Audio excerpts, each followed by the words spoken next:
Have you ever asked ChatGPT, or as I like to call him, Chatty G, to write your website copy? Used Midjourney to create social media images? Or had Canva's AI generate a logo, advertisement, or a video? If so, you are definitely not alone.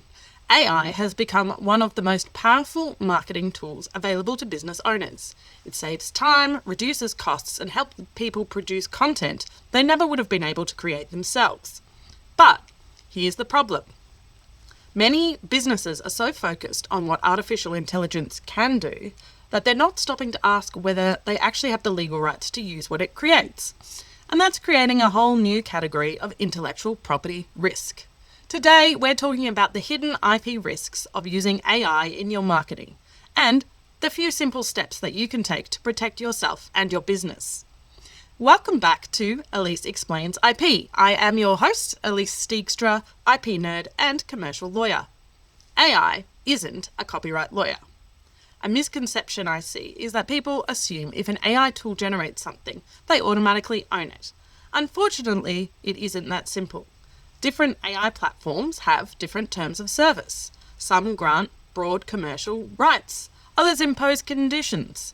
Some reserve rights to use your prompts or outputs for training their models, and some don't. If you're using AI to produce content for your business, understanding the license terms is every bit as important as reading the license for a stock photography. Ignoring those terms can leave you using material in ways you've never intended, or never had permission to do so. Ownership is becoming one of the most interesting legal questions in intellectual property. In Australia, copyright generally protects works created by a human author. Purely AI-generated material may not qualify for copyright protection at all. That means while you may have permission under the AI's platform's license to use the content, commercially, you might not actually own exclusive copyright in it. Think about that for a moment. You could spend months building your marketing and campaigns around AI-generated images or articles, only to discover that you have very limited legal rights to stop competitors from copying them. That isn't a problem many businesses expect. Another issue is where the AI learned its skills. Most generative AI systems have been trained on enormous data sets containing books, artwork, photographs, websites, music, and other creative works. Around the world, there are still numerous court cases testing whether those training methods infringe copyright. We talked about this a little bit in episode 8 in relation to Getty Images and Stability AI. Now, that doesn't necessarily mean every piece of AI-generated content infringes somebody else's rights. Far from it. But it does mean businesses should appreciate that the legal landscape is still evolving. Using AI doesn't magically remove copyright risk. AI can also produce outputs that closely resemble existing works.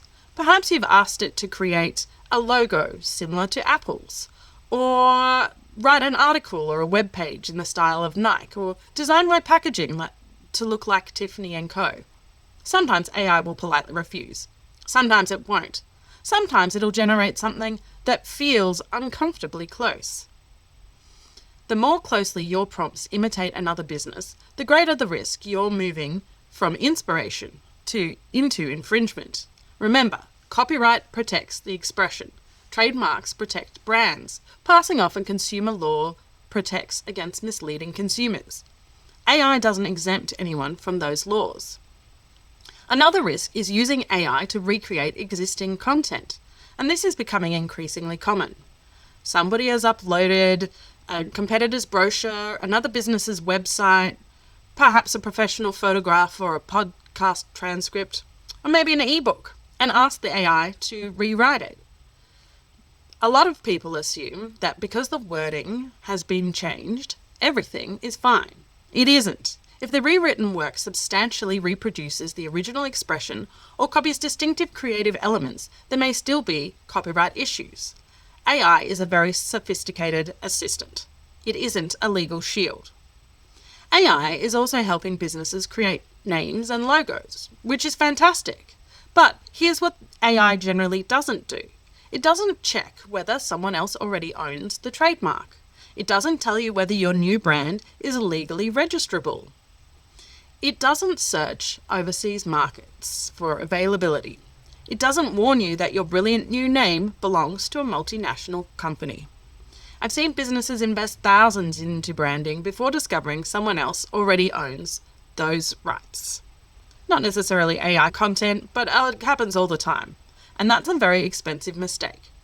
AI can help create ideas, but it shouldn't replace proper trademark clearance searches.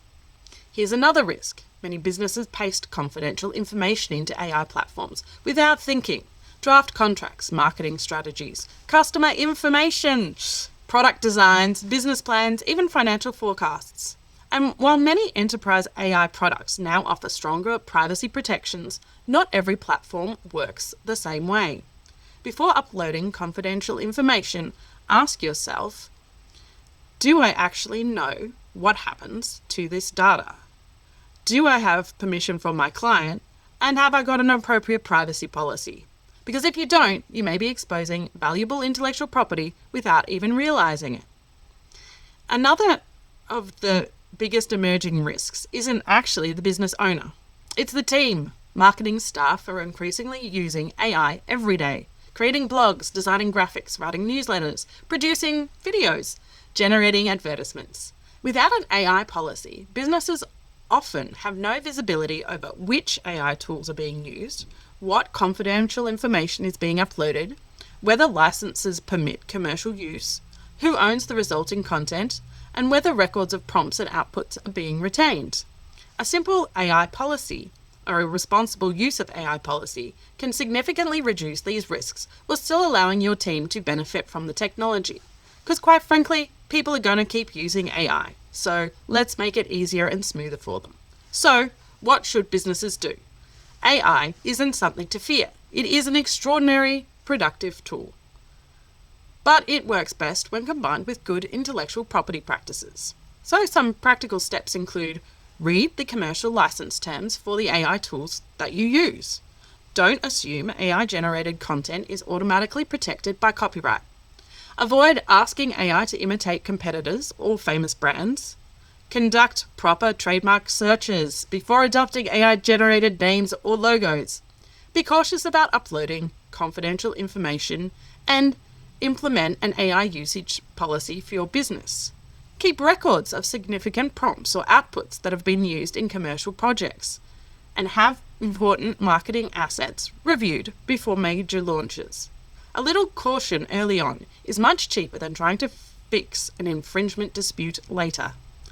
AI is changing marketing faster than almost any technology we've seen, but intellectual property law hasn't disappeared. If anything, it's become even more important. Businesses that use AI successfully won't be the ones generating the most content.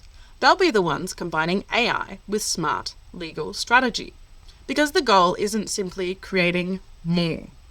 It's creating assets your business can safely use, protect, and build value around. And thanks for listening to Elise Explains IP. If you'd like to make sure your business is protecting the intellectual property it's creating, whether it's through AI or more traditional means, you can book an IP strategy call through my website. And while you're there, download my free IP audit checklist. It's a practical guide to help you identify the intellectual property your business already owns, where the risks might be, and what steps you can take to better protect it. Until next time, thanks for listening. Thanks for spending time with me on Elise Explains IP.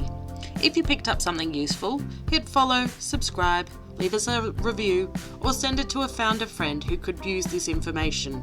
And remember, this is general information, not legal advice. If you do want help with your IP, you can book a strategy call with me at any time via my website. The link's in the description. So until next time, own your own ideas.